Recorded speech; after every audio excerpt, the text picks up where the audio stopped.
கடவுள் முருகனின் நட்சத்திரமான விசாக நட்சத்திரத்தில் சிறுவாபுரி முருகனை குடும்பத்தோடு தரிசித்து எல்லாம் வல்ல முருகன் என்னாலும் அல்லவைகளை புறந்தள்ளி நல்லவைகளை வாழ வைப்பவர். அவரை மனதார உளமாற அவரிடம் பிரார்த்தித்து செல்வதில் மகிழ்ச்சி அடைகிறோம். கருத்து கணிப்புகள் வந்துட்டு ஏற்கனவே கட்டங்களை உடைத்தெறிந்தவர் எங்கள் முதல்வர். இந்த கருத்து கணிகளுக்கு அப்பால் நிச்சயமாக ஸ்டாலின் தொடரட்டும், தமிழ்நாடு வெல்லட்டும் என்ற குரல் மீண்டும் ஓங்கி ஒலிக்கும். தேர்தல் முடிந்த பிறகு எரிவாயு விலை 1000 ரூபாய் உயர்ந்திருக்கு. அது எப்பொழுதுமே மத்திய அரசு வாடிக்கையாக கொண்டிருக்கின்ற ஒரு செயல். தேர்தலுக்கு தேர்தல் இப்படி தமிழ்நாட்டு மக்களை வஞ்சிப்பதுதான் ஒன்றிய அரசுடைய செயல்பாடு.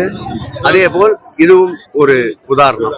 தமிழிசை என்ன சொல்றாங்கன்னா, போர் முடிஞ்ச அப்புறம் அது அந்த டைம்ல தான் பிரச்சனை வரும், அதனால உயர்ந்திருக்கு அப்படின்ற மாதிரி சொல்றாங்க. கடவுள் முருகனின் நட்சத்திரமான விசாக நட்சத்திரத்தில் சிறுவாபுரி முருகனை குடும்பத்தோடு தரிசித்து எல்லாம் வல்ல முருகன் என்னாலும் அல்லவைகளை புறந்தள்ளி நல்லவைகளை வாழ வைப்பவர்.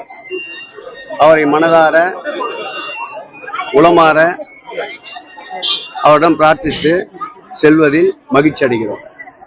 கருத்து கணிப்புகள் வந்துட்டு ஏற்கனவே கட்டங்களை உடைத்தெறிந்தவர் எங்கள் முதல்வர். இந்த கருத்து கணிகளுக்கு அப்பால் நிச்சயமாக ஸ்டாலின் தொடரட்டும், தமிழ்நாடு வெல்லட்டும் என்ற குரல் மீண்டும் ஓங்கி ஒலிக்கும். தேர்தல் முடிந்த பிறகு எரிவாயு விலை 1000 ரூபாய் உயர்ந்திருக்கு. அது எப்பொழுதுமே மத்திய அரசு வாடிக்கையாக கொண்டிருக்கின்ற ஒரு செயல். தேர்தலுக்கு தேர்தல் இப்படி தமிழ்நாட்டு மக்களை வஞ்சிப்பதுதான் ஒன்றிய அரசுடைய செயல்பாடு. அதே போல் இதுவும் ஒரு உதாரணம்.